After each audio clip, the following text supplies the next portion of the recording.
नमस्कार दोस्तों, गौरांग शाह बात कर रहा हूँ जियोजित फाइनेंशियल सर्विसेज की तरफ से और बाजार इस हफ्ते का ब्यौरा लेकर के आप सभी के सामने उपस्थित हूँ। इस सोमवार की सुबह करीबन 10:30 बजे का समय हो रहा है और बाजार की परिस्थिति आपके सामने पहले रख देता हूँ। सेंसेक्स, निफ्टी, बैंक निफ्टी, रुपए डॉलर और कच्चे तेल। सेंसेक्स कामकाज कर रहा है 79,720 पर 80 पॉइंट की गिरावट।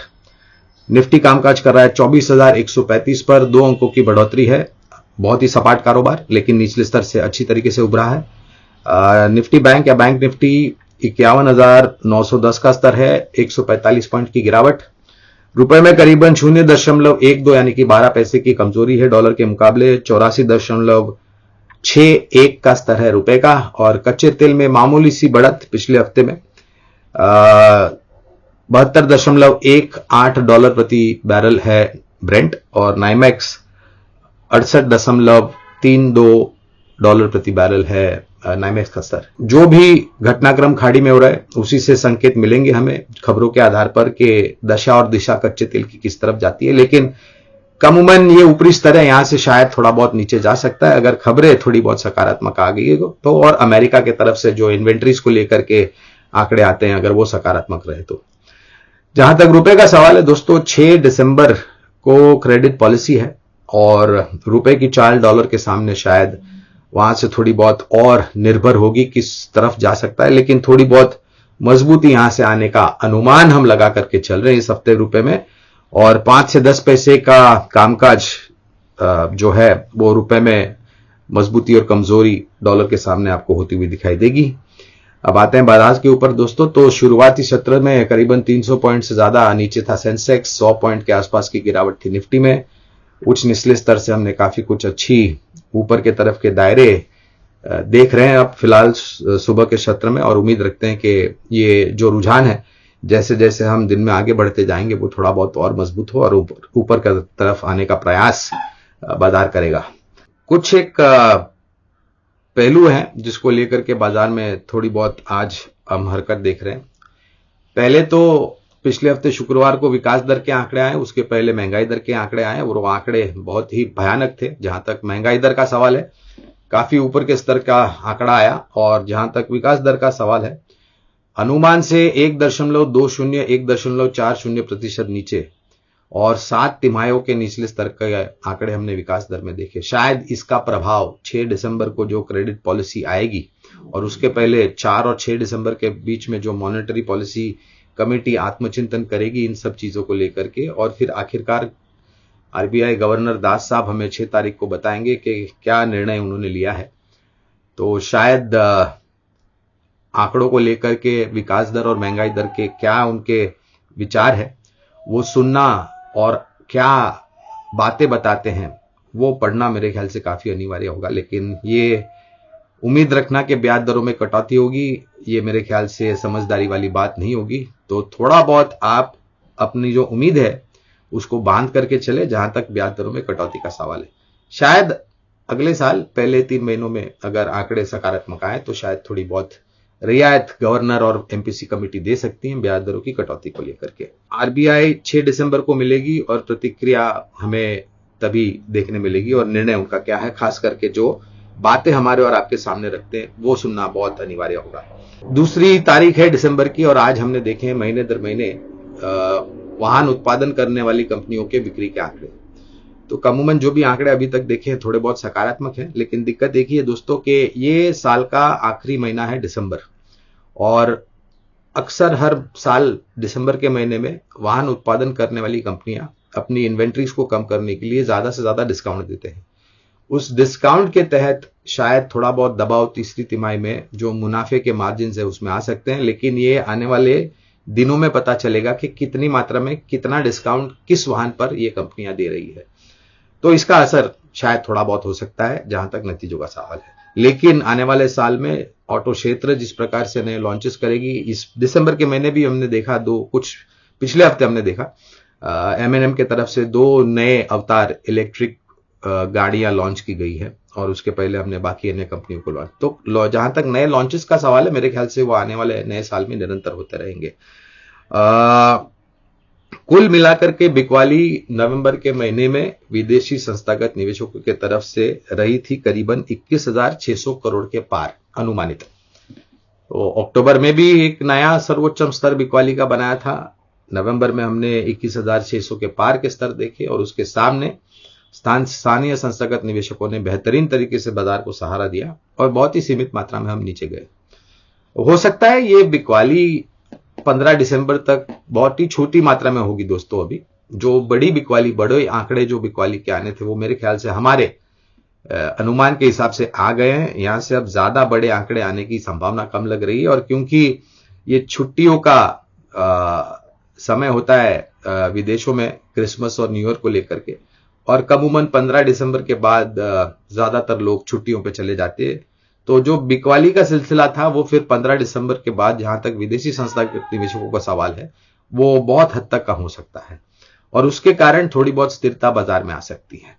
और यह स्थिरता देखने के लिए दोस्तों और एक पहलू पर देखना जरूरी है, इंडिया विक्स, जो कि निरंतर 14 के पार रहा है, 15-16 के तरफ जाता है, उठापटक बढ़ जाती है और फिर नीचे आता है। तो हमारा अनुमान और आकलन यह कहता है दोस्तों कि अगर ये इंडिया विक्स 13 और 12 के पास आता है नीचे की तरफ, तो ये जो उठापटक है वो बहुत हद तक कम हो जाएगी और उसके साथ साथ विदेशी संस्थागत निवेशकों की तरफ से भी बिकवाली कम हो जाएगी। तो एक मौका मिलेगा थोड़ी बहुत स्थिरता देखने के लिए, लेकिन उसके लिए जैसे हमने बताया इंडिया विक्स 13 और 12 के आसपास आना अनिवार्य है। रोलओवर्स दोस्तों जो हुए नवंबर महीने में, पिछले हफ्ते आप सभी को पता है एफएनओ महीने की जो सीरीज होती है उसका अंत हुआ और दिसंबर महीने में रोल ओवर हुए। तो जो रोल ओवर के आंकड़े थे कुछ चुनिंदा कंपनियों में वो बहुत ही शानदार थे। 75, 70, 75, 80, 90% के आसपास कुछ कंपनियों में रोल ओवर हुए, जो ये संकेत बताते हैं कि शायद दिसंबर के महीने में, जो आखिर का महीना है साल 2024 का, वहां पर हम थोड़ा बहुत रुझान बेहतर दे सकते हैं और हंसते हंसते साल 2024 को विदा कर सकते हैं। लेकिन जैसे हमने बताया, बिकवाली कम होना विदेशी संस्थागत निवेशकों की तरफ से, सहारा स्थानीय संस्थागत निवेशकों की तरफ से, और इंडिया विक्स में निचले स्तर करीबन 12 और 13 के आसपास, ये देखना बहुत ही अनिवार्य है। स्तर बहुत अहम है दोस्तों बताना, निफ्टी स्पॉट पर जैसे हम हर बार करते हैं। तो दो स्तर नीचे की तरफ है, 23,900 का और 24,000 का, जहां पर हमने आज सुबह और पिछले हफ्ते हम लुढ़के थे। 24,000 का भी स्तर तोड़ा था, 23,950 के आसपास भी गए, उसके नीचे भी गए और फिर हमने ऊपर के तरफ के दायरे देखे। तो अगर हम इन सब समीकरण कुछ हफ्ते या 10 दिन का सामने रखते हैं तो एक अनुमान ये लगा सकते हैं कि शायद 24,000 और 23,900 के आसपास अगर बाजार जाता है किसी भी कारणवश, तो शायद संभलता हुआ नजर आएगा और फिर वहां से बाजार प्रयास करेगा ऊपर की तरफ जाने के लिए। और अगर ऊपर जाता है तो वो कौन सा स्तर है जहां पर आपको थोड़ी बहुत कठिनाई होगी वहां से और आगे बढ़ने के लिए। तो पिछले हफ्ते भी हमने यही स्तर देखा था, 23,300-350 का, 24,000 माफ कीजिएगा, 24,300-350 का, जहां पर बाजार जा करके थोड़ा बहुत थक जाता है और नीचे की तरफ के दायरे मुनाफा वसूलियां भी हो जाती है। तो एक तरफ निचला स्तर बन गया 24,000, 23,900 का, और ऊपर की तरफ 24,300-350 और 24,500। अगर हम निर्णायक तरीके से 24,500 के पार चले जाते हैं तो फिर 24,700, 24,800 भी देखने का हम एक अनुमान या उम्मीद रख सकते हैं। लेकिन अनिवार्य है दोस्तों कि ये सब देखने से पहले हमारा बाजार, जो हमने पिछले हफ्ते और उससे पहले, कि थोड़ी बहुत स्थिरता है बाजार। तो इंडिया विक्स का कम होना, विदेशी संस्थागत निवेशकों की तरफ से बिकवाली के आंकड़े कम होना, शायद 24,000 और 24,300 के बीच में हम एक मजबूत नींव या बुनियाद बनाने का प्रयास करेंगे। और जब वो बन जाएगी फिर उसके पश्चात मेरे ख्याल से यही नींव या बुनियाद हमें बहुत ही सक्षम रूप से सहायता करेगी जो स्तर ऊपर के फिलहाल पड़ाव बन रहे हैं उसके पार जाना और उसके ऊपर जाना। तो ये प्रयास मेरे ख्याल से इस हफ्ता शायद बाजार कर सकता है, और अगर निर्णायक तरीके से आज कल परसों तक अगर ये नींव बनने का प्रयास बन जाता है तो शायद इस हफ्ते या अगले हफ्ते हमें 24,450, 24,500 के ऊपर बाजार जाएगा और फिर जो आंकड़ा आखिरकार हमने आपके समक्ष रखा ऊपरी तरफ 24,700, 24,800 का, ये देख सकते हैं।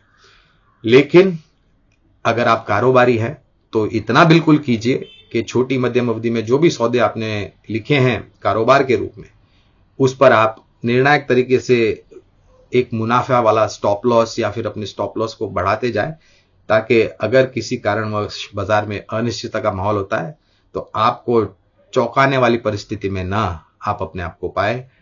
Profitable stop losses, trailing stop losses system में डालते जाएं और फिर उस तरीके से कामकाज कीजिए। लेकिन अगर आप निवेशक हैं तो हर बार की तरह दोस्तों हम दो विकल्प आपके सामने रखते हैं और हमें लग रहा है कि ये एक ऐसा समय है जहां पर आप एक अच्छा खासा मजबूत पोर्टफोलियो खड़ा करने का प्रयास कर सकते हैं। अगर आपके पोर्टफोलियो में कुछ ऐसे शेयर कमजोर है, उनको निकाल करके आप मजबूत कंपनियों में निवेश कर सकते हैं। तो दो विकल्प आज अलग अलग क्षेत्र से आपके समक्ष रखना चाहेंगे हम। पहला है धातु क्षेत्र से जुड़ा हुआ एक स्टॉक NMDC।